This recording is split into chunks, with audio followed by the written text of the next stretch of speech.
สำบายดีพี่น้อง FC ทุกคนทุกท่านพี่น้องพอกันยามเสาๆเนาะลงปล่อยงัวแล้วก็มาเฮือนดีพี่น้องหรือว่างานศพอยู่บ้านน้อยเนาะบ้านน้ำมงน้อยบ้านผักหวยเนาะไทยหุดไทยหน้าให้เจดำอยู่กับเมื่อวานนี่เสียงผู้บ้านประกาศว่ามีผู้เสียชีวิตมาเสียเงินประกันภัยเด้อเอามาเก็บเงินประกันภัยพี่น้องแล้วก็เอาเขามาช่วยเพิ่นกับเงินพี่น้อง50,000นี่ก็50,000ประมาณ80 บาทพี่น้องผู้ละละ10ซอยเรือกัน แสดงความเสียใจนำครอบครัวของเพิ่นพี่น้องอายุ30กว่าปีนี่แหละฮอดบ่33 34เราโรคประจำตัวพี่น้องโรคของผู้เกี่ยวเองเขาเจ้ากับปัวกันสิว่าบ่ที่ว่าเฮือนงานผูกแขนเฮาเราจนบ่ได้ไปเราฝากว่าไปปัวลูกคนก็บ่ทันได้มาเนาะพี่น้องมันยังเศร้าอยู่เนาะ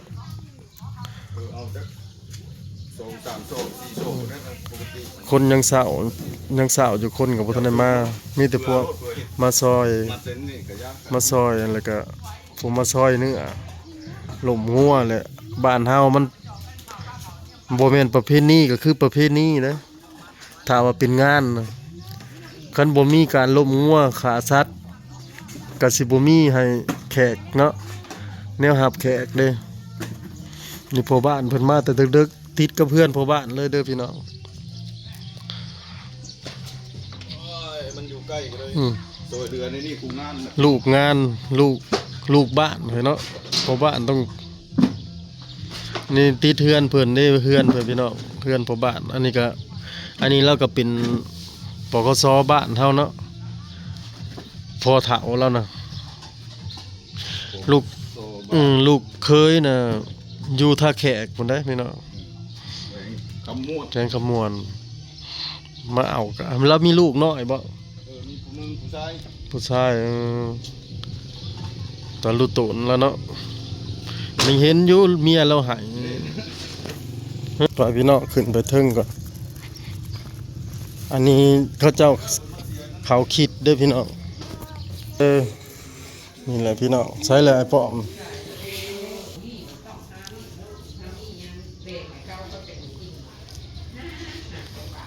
อันนี้เขาเจ้าเขาคิดแบบบริใส่อันนั้นใส่แต่หีบเนาะแต่ว่าพระอยากซอยเรือก็ได้พี่น้องนี่เฮากับมาซอยคือกันนี่แบบกินท่านนะก็ได้คือกันอายุ30 กว่าปีเนาะ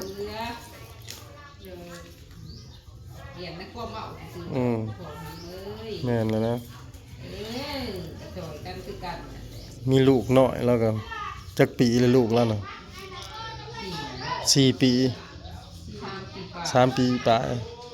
พอดีฮู้จักความเนาะบ่แล้วพอดีฮู้จักว่าพ่อแม่นบ่บ่จักซ้ำบ่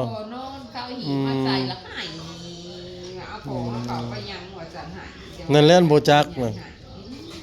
แต่ว่าผู้ที่ฮู้จักว่าพ่ออันนั้นเชียเห็นเมียเพิ่นเมื่อคืนนี่หายอยู่หายก็สิได้เนาะแต่ก็บ่เข้าไผออกไผความเจ็บความเป็นพี่น้องเอ้ยถูกไผก็ถูกครูเว้นบ่ได้ที่บ่ให้ลูกเฮ็ดเป็นหรือตายก็ขึ้นฮอดถูกไปก่อนไปหลังแม่นแล้วนะตายกันเนาะแม่นถูกไปก่อนไปผู้เฮานั่นน้ำล้างก็มีแบบว่าไล่เขาไล่ตัวน้อยเขาบ่กิน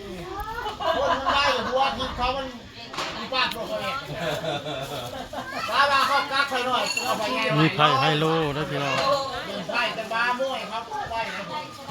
มางานสิพาโดดกันยาเรานะมองให้บ่เชื่อเอาไผไงปล่อยออกเขากักไปเขาเจ้าคุดแล้วบ่เนาะ คือสิแล้วละปานดินบ่แข็งฟังอยู่หน้าบ่อนเฮาเคยไปอันสุดก่อนเลยพี่น้องอยู่หน้าเขาเจ้าอยู่ทั้งบ่อนไปทั้งกันแม่เฒ่ายังสุดก่อนศาสนาคริดเตียนต้องฟัง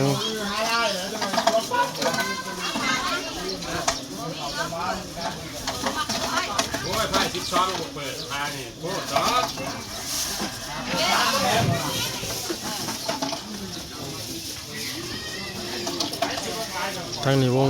งไฮโล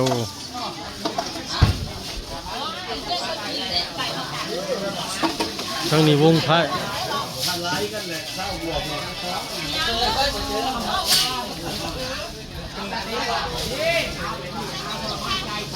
10 โมงแล้วบ่นี่ใครบ่ได้ไปมนต์เนี่ยพ่อก็แบบหนึ่งศาสนาแบบหนึ่งเนาะนี่ก็เนาะบ่ทั้งเฮาศาสนาเฮาไปเอาเนี่ยพ่ออันนี้ก็ไปแบบหนึ่ง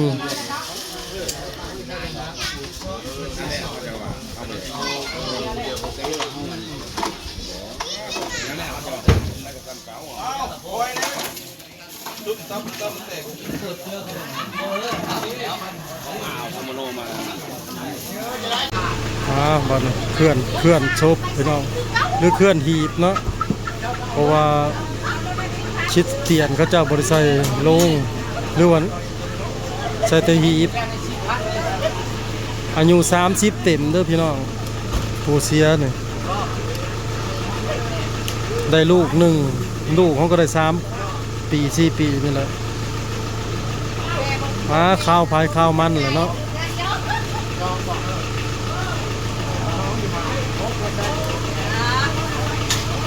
เพื่อนซุปเลยพี่น้อง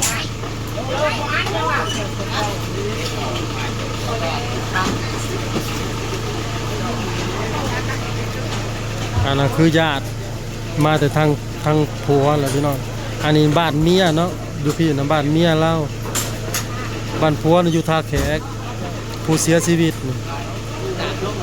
มาอยู่น้ำลูกน้ำเมียว่าซั่นซะมาสู่เมียผู้เสื้อแดงนะพ่อเฒ่าด้วยพี่น้องนะเฒ่าของเรา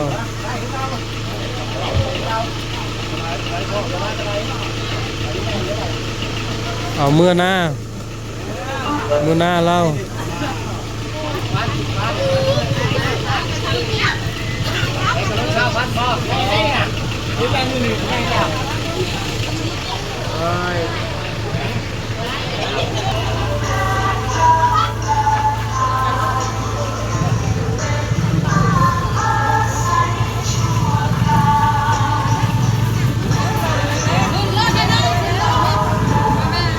ขึ้นบ่มีทางขึ้นแล้วก็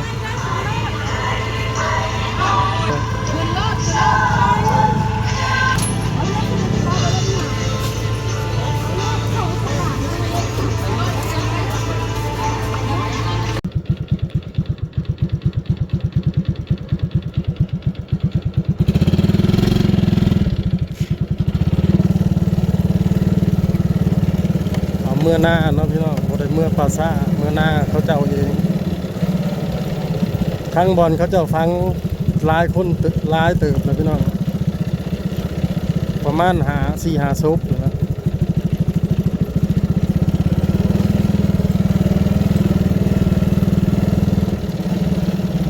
ขี่รถจักรไปพี่น้องย่างก็ไกลเติบไปสิฮอดหน้าเรา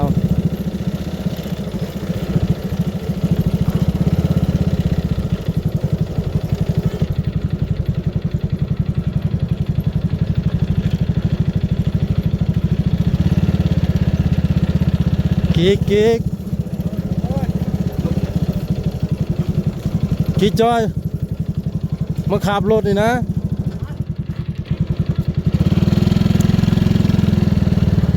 ปิ๊ก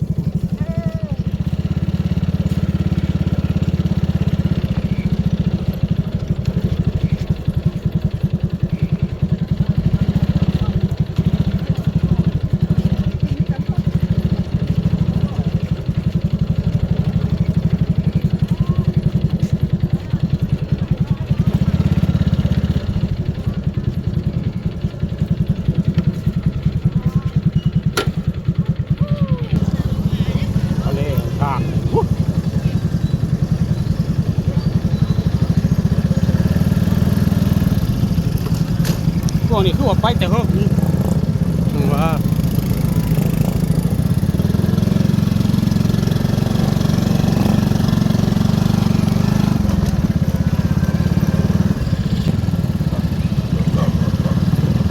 ไก่ไปได้กับหมุนได้บานเท่านะเพราะว่ามาทีมกันเนี่ยคือว่าที่ไผที่มันเนาะเข้าไผเข้ามัน ย่านไปย่านมัน เดี๋ยวนี้แล้วนำใจนะซอยกันบ่ได้ซอยกันห้ามก็ซอยกันเบิ่งบ่ได้ซอยกันเบิ่งซอยกันไปนั่นนี่แหละเป็นหมู่เป็นเพื่อนกันเนาะ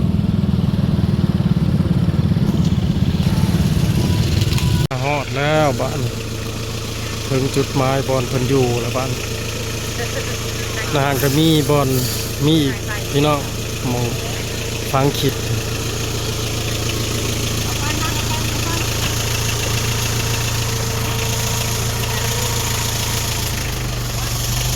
นี่คือแทนของเราพี่น้อง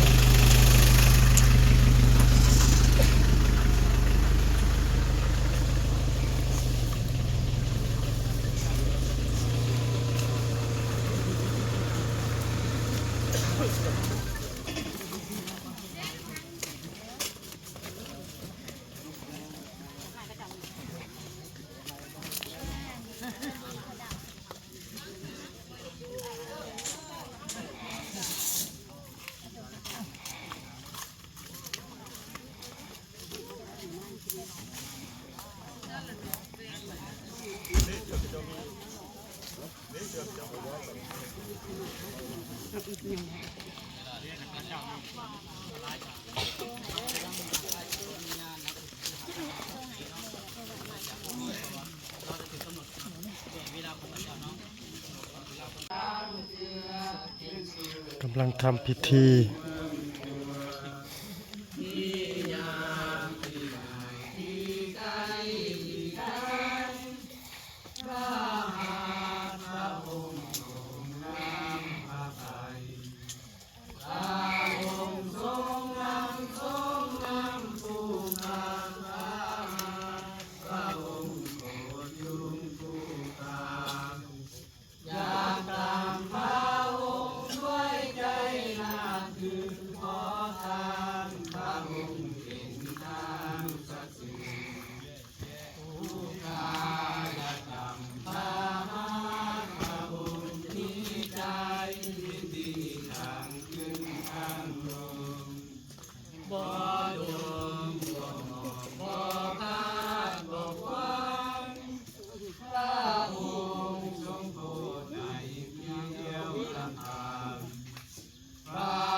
เสร็จพิธีแล้วบ้าน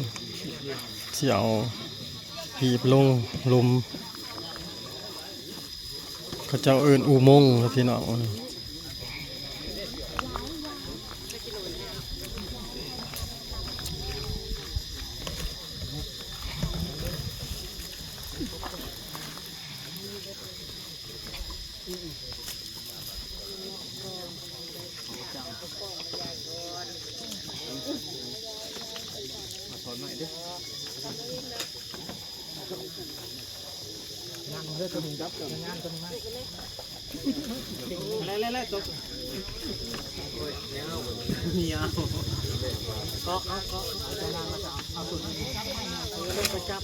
ใช้เชือกดึงลงจองลง อันนี้ก็เกี่ยว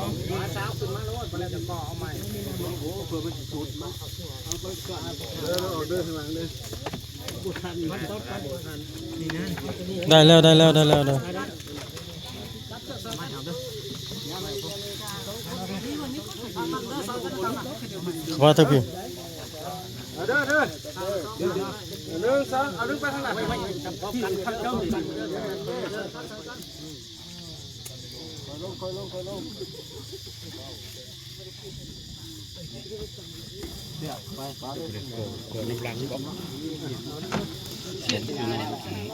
บ่มีหยังทางใดก็ได้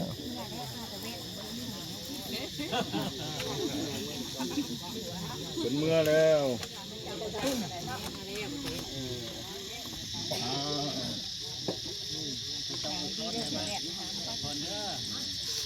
บ้านไปคุยก่อน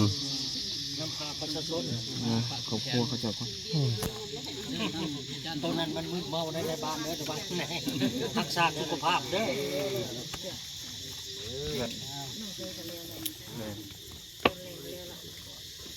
แม่ไปคุยตรงมัน เอาไปโหยเหมือนพี่น้อง ไปคุย ตอนแรกชั่วโมงบ่าย2 โมง โอ้ยมันนี้เนาะ อ้าว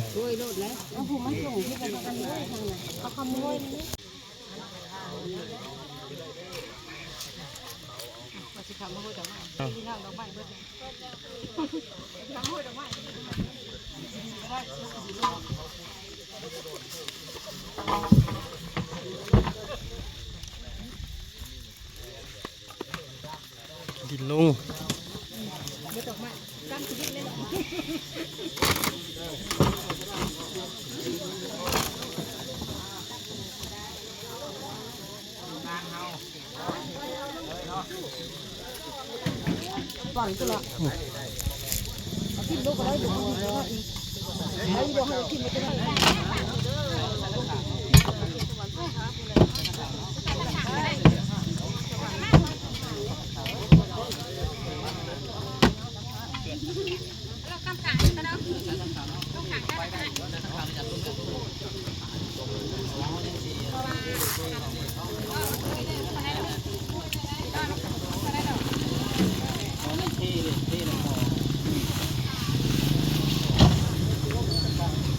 เอาดินลงบาด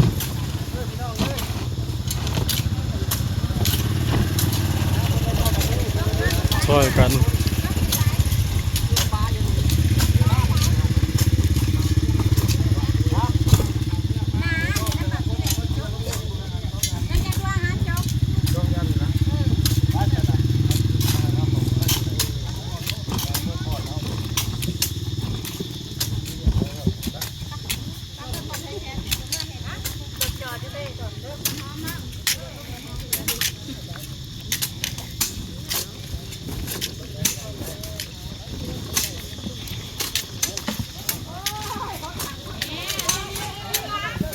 เอาขึ้นครึ่งหนึ่งบ่แล้วก็ก่อปูนอีกพี่น้องเอาปูนทมอีก